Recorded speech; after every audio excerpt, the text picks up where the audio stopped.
Back here, bottom of the 8th. Well, likely for the final time here at home, Austin Peay will bat at Raymond C. Hand Park. What a season it's been. Just a special group. New man on the mound is Lorence, the freshman right-hander out of Little Rock, Arkansas, 6 foot, 190-pounder. Lorence. He is making appearance number 12, 8.53 ERA and 12 2/3 is Brody Zako. Pops one, left field line. Allen lost it, and now it's, well, actually, he might have had a chance, but he kind of lost it, didn't see it. That's what he's talking about. For Lorence, 12 2/3, pretty big strikeout arm, 14 Ks, over 1 per inning, but 12 walks. Has to command the zone with the heater. Fastball, slider change.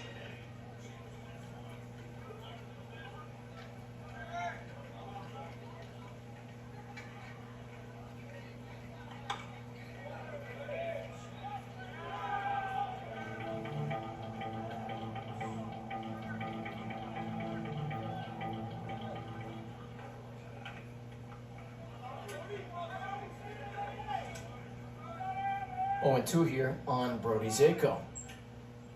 Zako fouls one away.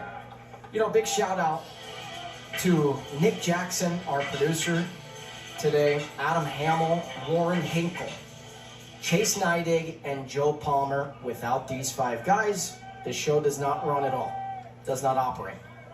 So I had to get all my shout outs out today as Zako fouls one back. Nick Jackson on today. He's doing some big things. Doing some stuff for the Predators. A little bit of Nashville SC. He's fantastic. Adam Hamill's all over the place. Florida native. He's flying all over the country each and every weekend. Warren. Warren's one of the greatest guys I've ever met. Just a good soul. Good soul. Always checking in with me and texting me about different games I'm on. Chase Neidig, though, he owns Turbo Sports, the company that came in this year. He's just made a great difference with the broadcasts. You know, Chase lives in Hermosa Beach, California. I first met him doing a soccer tournament. That was about 5+ years ago. But Chase also was producing the ASUN Softball Championship. He's doing so many different things. But he's a really good human being. And an amazing producer. He runs the whole show. And then Joe Palmer, who's been here for years and years at Austin Peay. Sound engineer, makes sure that I sound better than I am, as Brody Zako matches the number on the back of his jersey. That's his 3rd knock of the day. Brody Zako, I've been talking about, he was due. He's got 3 hits today. So a big shout out to those guys. Big shout out to our camera crew, right? Guys on graphics, stats work. Not an easy job. They've done a nice job all year long. Brody Zako's day is done. Nathan Barksdale, the Clarksville kid, here on senior weekend. He is pinch running over there at first. Barksdale has had a really good year. He's a guy who definitely could get a pinch hit spot potentially. You're going to need him for defensive metrics in the outfield replacement. You're going to see him in that ASUN tournament at some point. Here is Ray Velasquez, his final at bat here at home in 2025. The Vanderbilt transfer that I think a lot of scouts are taking a look at here. He's a guy who redshirted a couple years at Vanderbilt. He was ready. He was starving for a starting role. All he had to do was go up I-24. He's found a home here in Clarksville. What a season it's been for All Day Ray.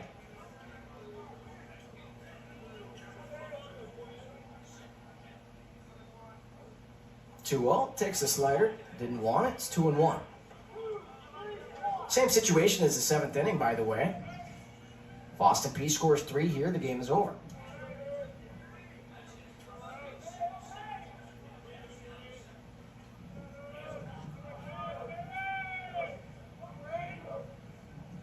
Two-one, slider yanked. It's now 3-1.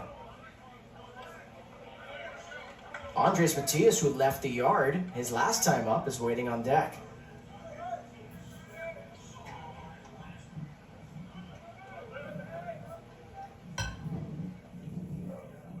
Ray's going to sit on a pitch here, I'll tell you. He's going to turn and burn. Tried to. And how about that? 3-1 slider. It's a great pitch. Velasquez, of course, thinking he's going to get the velo there. And he gets the slider instead. You could put Barksdale in motion if you want. It's a 7-run game, but you could still put him in motion and avoid a double play. Nothing wrong with that. We'll see. 3-2. He goes, and it's above the head of Ray Velasquez. He walks. Well, Nathan Barksdale, he got his steps in over there. It's good sprint speed. We got the jersey dirty. I love these red unis. I just love them. They're just so clean. Well, Barksdale's isn't anymore, but they look really good. Andres Matias, if he can leave the yard again for a second consecutive at-bat, this game is over. First and second, nobody out. It would be ever fitting if Austin Peay could win their final home game via the run rule. The most run rules in program history, up to 13, pushing past the 2024 team from last year, who had 12.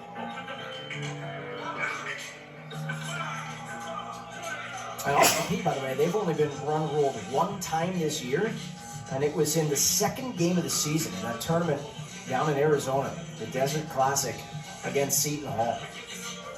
In fact, they lost 3 out of 4 on that trip, and I think a lot of folks could have said, oh boy, we'll see. It's early, but it could be a longer year than 2024. I think a lot of folks thought that anyway, with all the bats that graduated. Well, it's been even better here in 2025, at least record-wise.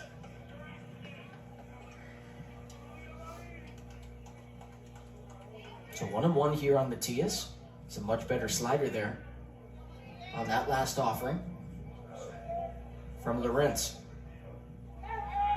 Little spaghetti move.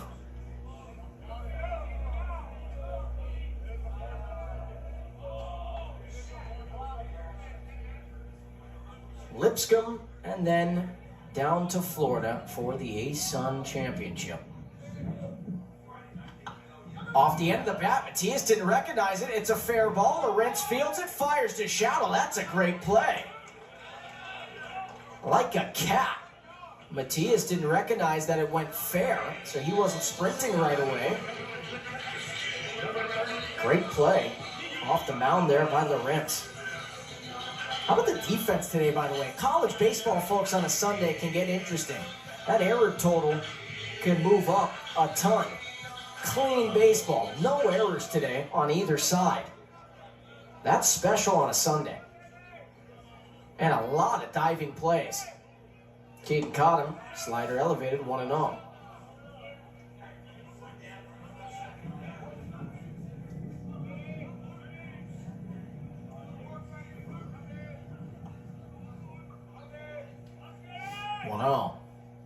Caught him, takes a slider. Good pitch, 1-1.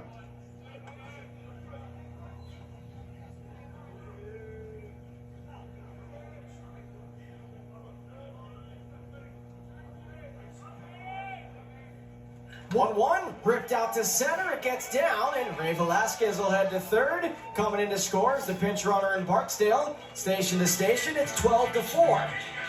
So Austin Peay extends their largest lead of the day thanks to the second knock of this game by Keaton Cottom, the kid from Canada.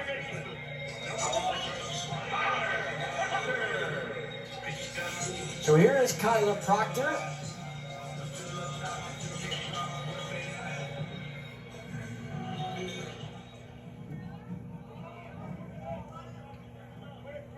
So if Proctor can send one into the gap, he could send the folks home early. Cottom not known for blazing speed over there at first.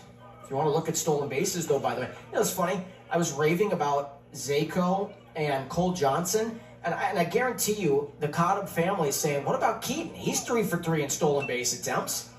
He's got turn and burn speed over there at first. Between Cottom, Zako, and Cole Johnson, I mean, these guys could start, a track team. They just need one more for the relay. 3 for 3 is Johnson, 5 for 5 is Zako, 3 for 3 is Keaton Cottom. Okay. Can name themselves the Burner Boys. These guys can fly.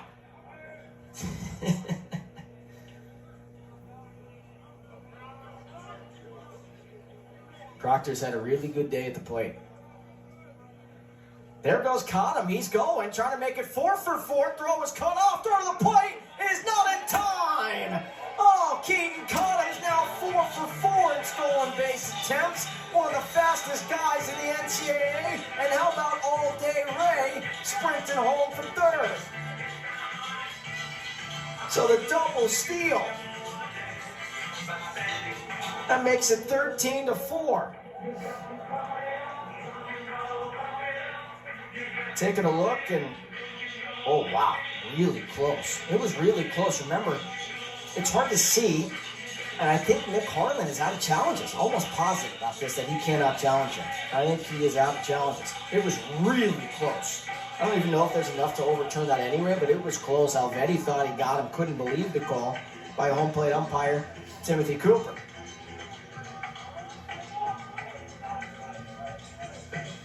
I mean, listen, Cotton probably would have been out at second.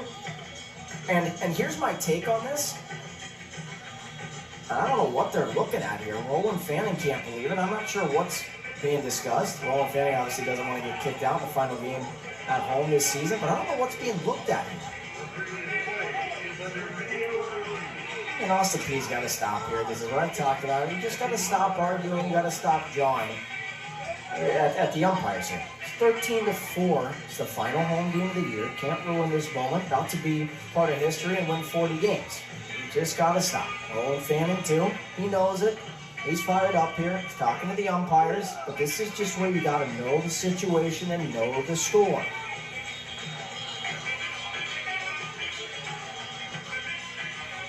Also, too, by the way, you're going into the final week of the season. You know, if you get ejected, you have to miss the next game, right? You know, it's 2-game suspension. You just cannot have it happen. Everyone's got to stop. I'd even turn my back and you know, look at the bench. Truly, that's where we're at. And I'm not sure what's being looked at here. I have no idea. I'm pretty sure Nick Harlan was out of challenges, so he had been unsuccessful twice. So I'm not sure what they're looking at exactly. I don't know if they're looking at interference, man. I have no idea. But I did not think they could go to the monitor in this spot. But that is where, again, if you're Austin Peay, you just got to take a deep breath, have a conversation about where you're eating after the game, what video game you're playing next, right? Or what you're doing after the game with your families that are all here in attendance on Mother's Day.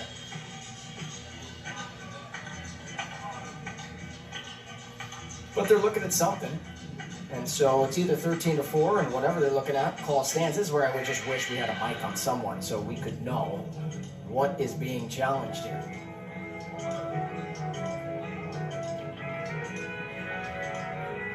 You know, that was one of those interesting situations there. Because I see it a lot of different ways. If you're Leonard who cuts off the throw there, you could take a look at a couple of different things. He made a pretty good throw, and so maybe that was the play at the end of the day. You're trailing by 8. You're still trying to win this game. But my point being, if you wanted to at least get this game to the 9th inning, give yourselves a chance to bat in that 9th, maybe the more strategic play would have been to tag Cottom out for the second out there and just take the out. And if that throw is perfect, Ray's definitely out. And you take a look at Alvetti with a really quick swipe tag. And it's just too hard to tell when the glove actually touches the left leg of Ray Velasquez. And so I don't know what's being challenged, but we'll wait and see here from Nicholas Catcher and William Posey what the call is.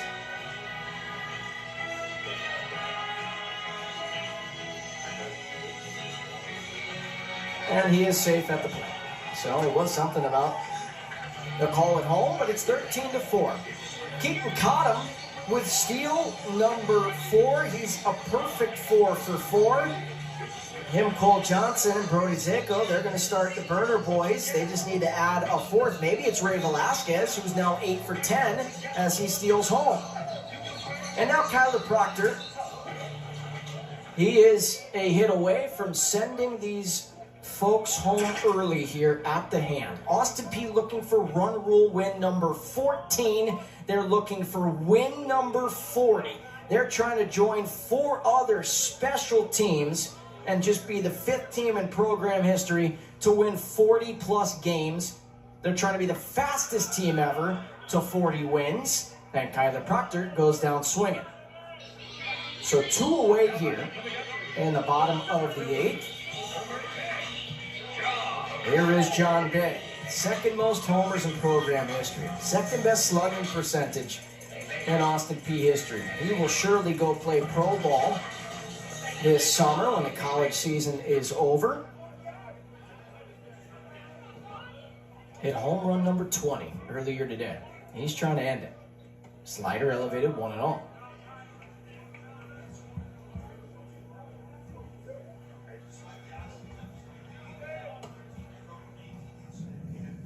Team that averages almost 10 runs per game. They strike for double digits yet again. And actually, the first time this weekend that they have scored double digits, which is kind of surprising. I've not said that a lot. Scored 9, just missed the double dip mark on Friday.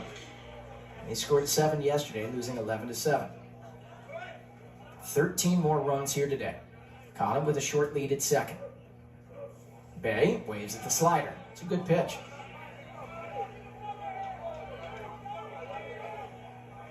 Well, Lorence is 1 strike away from pushing this game to the 9th and at least giving the Bears a chance to hit in that 9th inning.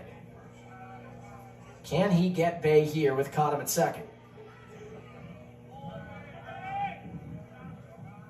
Peay rounds 1 off himself, foul.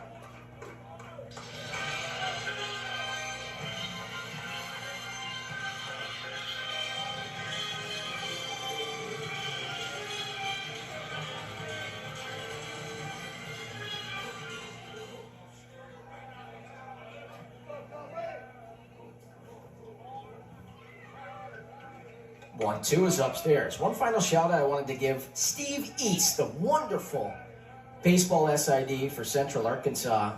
I was told by little birdie that he is retiring after this season. He is one of the mayors of the A-Sun. 2-2 to John Peay. Is upstairs 3-2. Steve does a great job with Central Arkansas sports. I know he's not a day over 40, but he has been fantastic. Everything that he's done. Just a good man. 3-2 pitch here from Lorence to Peay. And Peay gets hit yet again. I think it's the 3rd time this weekend he's gotten hit, so he's aboard. And that'll bring up Cameron Nickens. So Cameron Nickens gets the bat for one final time here at the hand, a place he has surely enjoyed hitting. He's also going to go play pro ball, just a matter of what team after this season's said and done. One of the best statistical hitters in the country. Came into this weekend, most hits in the nation.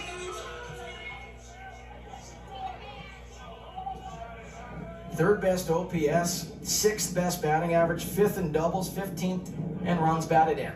He's looking to end this game early, takes a slider, low and in, 1-0. He just didn't have it last year at Houston. Whatever it was, didn't have it. That's okay. He was still a 280 career hitter at Houston, by the way, 786 OPS, respectable numbers. He has found it. Best hitting season of his career. So Spidey looking for one more knock here at the hand to try and end this game. Gus Freeman waits on deck. 2-0, now 3-0. He'll have the green light here, no doubt about it. Gus Freeman, he's the last possible guy that can hit in this inning. Either he makes out and we go to the 9th, or he reaches base and this game is over. But Nickens still at the plate, 3-0. Nickens taking all the way, takes a fastball, it's 3-1.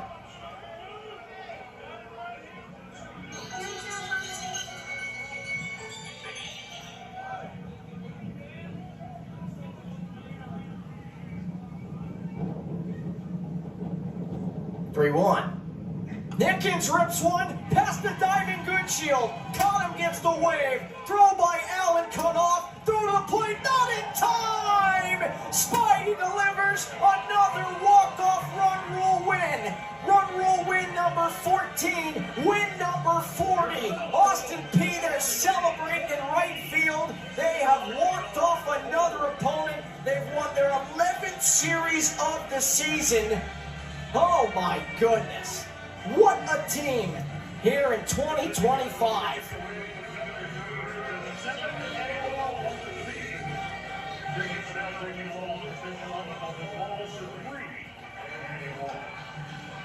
Nick and Stotty walked on the previous offering. This is your Continental Expedited Services play of the game. Allen came up firing.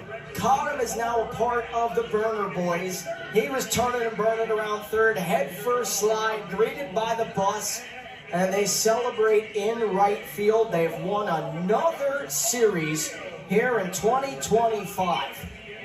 This team, and again, special win number 40. Only 4 programs since this program started in the 1930s had ever won 40 games. Austin Peay becomes the 5th team in program history to win 40 plus. We have that graphic. It'd be great to show once more to showcase to you the other teams that have done it. That 2012 team, I know, that 2013 team, I think it was 1996 and 2007. If my memory serves me correctly. I'm taking a look at my sheets here. Yeah, 1996, 2007, 2012, 2013, and a great job by our graphics crew getting that up there. Part of history, folks. They're the fastest team ever in program history to 40 wins. They win the series on senior weekend. They win the game on Mother's Day. They have done it all here in 2025. They have one final series. That's against Lipscomb next week. Thursday, Friday, Saturday, 6 p.m. Thursday, 6 p.m. Friday, 1 p.m. Saturday. You'll hear my voice on Friday and Saturday, and that will conclude the regular season before they head to DeLand for the A-Sun tournament. What a year it's been, folks. It's been so much fun to tell these stories here at Austin Peay. For the final time, I'm Alex Gold saying so long. All games on ESPN Networks are streaming live and archived on the ESPN app. This has been a presentation of ESPN. Enjoy the rest of your Mother's Day.